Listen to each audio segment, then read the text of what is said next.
축하드립니다. 앞으로 최고 원내대표가 되도록 하겠습니다. 네. 하늘이시여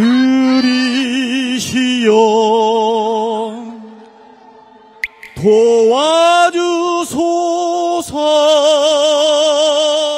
저는 도움 안 된다고. 마이너스예요. 더 심하게 말하면 이제 책임지고 좀 그만하면 좋겠어요. 그분들. 박찬대 원내대표? 네, 그분들 좀 그만하면 좋겠어요. 잘하는 것도 없잖아요. 지금은 저는 원내 지도부가 이 사안에 대해서는 고집을 꺾어야 된다고 봅니다. 한덕수 총리가 이제 복귀를 하면서 그 민주당이 추진했던 그 최상목 이제 부총리죠. 최상목 부총리 탄핵은 이제 멈추나 했는데 계속 추진을 한다고 하네요. 그거는 저는 안 하는 게 좋다고 봅니다. 왜냐하면 이미 이제 대응의 딱지는 뗐잖아요. 어제 너무 좋아하시더라고요. 딱지 뗐죠.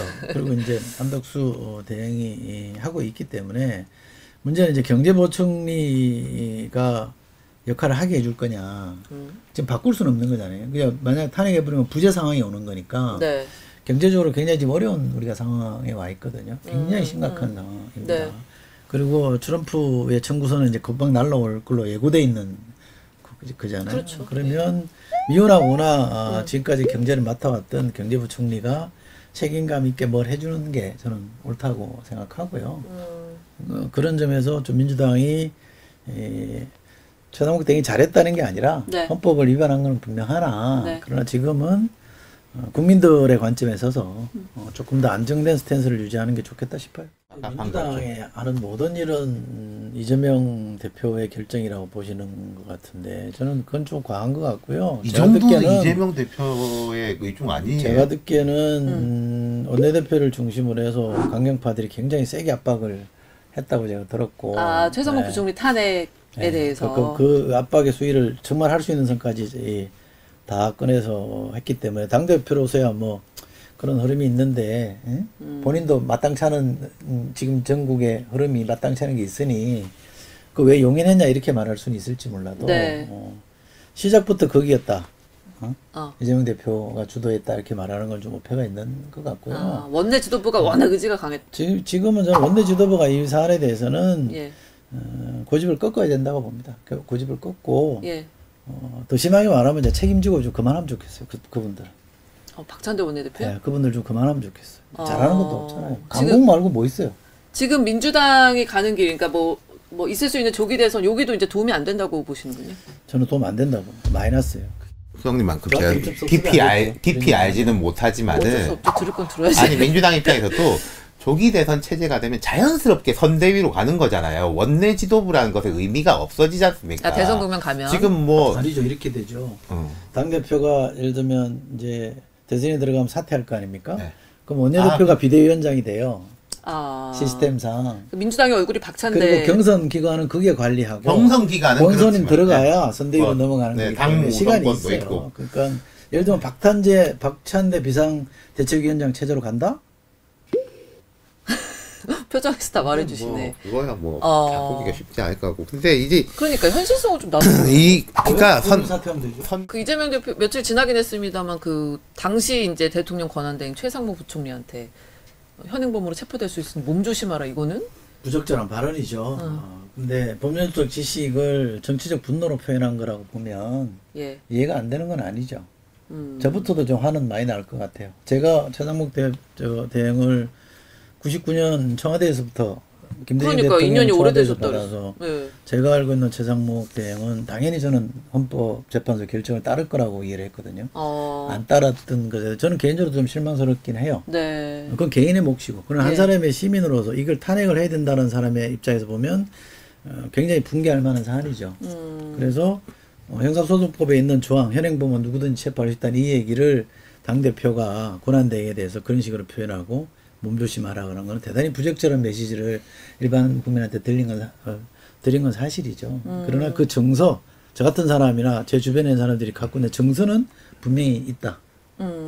그리고 이재명 대표가 민주당의 이른바 일극체제이기 때문에 그에게 상당 부분의 책임을 묻는 건 지극히 온당하다.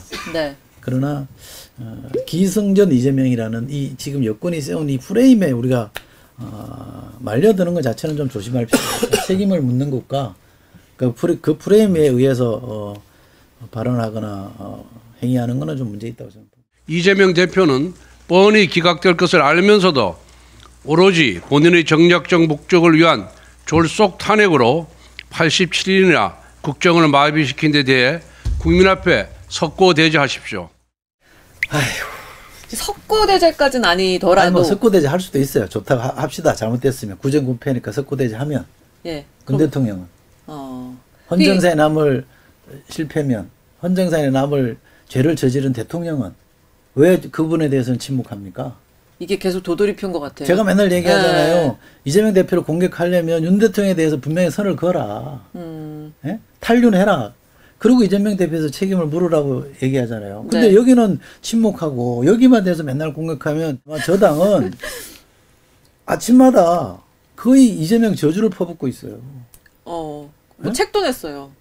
그러니까. 망원집. 무슨 종윤 반명 정당 같아. 당명을 바꾸면 좋겠어요. 종윤 반명. 지난번에 윤석열 공화당 대통령 말씀하셨는데. 추종하고, 네. 네? 죽어도 이재명 대통령 안 된다고 그러고. 그러니까 제가 이재명 대표 비판하는 건 좋다니까. 그런 걸 다 차치하고 민주당이 좀 구전구패에 대해서 조금 이렇게 우리가 좀 이렇게 송구했다, 뭐 사과를 한다면 그러면 이제 이런 상황에서는 플러스가 되게 많이 될 수 있잖아요. 아니 근데 그런 시점이 오겠죠. 대통령 탄핵이 되고 나면 예. 그리고 국민들도 평가를 하고 있는 거니까. 예. 저는 탄핵을 남용했다고 생각해요. 그리고 제가 책에서도 탄핵권은 남용하면 안 된다라는 얘기를 누누이 강조했던 사람이기 때문에 네. 탄핵권을 남용했어요. 그거는 그 자체로 충분히 비판받아야 된다고 저는 생각합니다. 그러나 마치 여러 가지 사안을 섞어서 네. 이게 때문에 뭐가 이렇게 됐다는 식으로 본말을 거꾸로 원인과 결과를 거꾸로 바꾸면 안 되는 거잖아요. 그렇잖아요. 네. 그러니까 윤 대통령이 국정을 잘했으면 탄핵할 이유도 없죠. 하고 싶어도 못했겠죠. 못하니까 지지율이 바닥을 치니까 야당이 용기를 내서 한 겁니다. 이거 검사들이라든지 뭐 장관이라든지 이런 사람들 탄핵한 것에 대해서는 좀 남용이라고 봐요. 그 점에 대해서는 분명히 민주당이 성찰해야 될 것이고 정치는 돌고 도는 거잖아요. 뭐 지금은 대통령 탄핵에 집중하기 때문에 사과라는 게 다른 메시지를 익힐 수 있기 때문에 조심스럽다라고 말할지 모르겠으나 뭐 그까진 좋아요. 그러나 어느 시점 되면 분명하게 우리가 탄핵권 남용했습니다.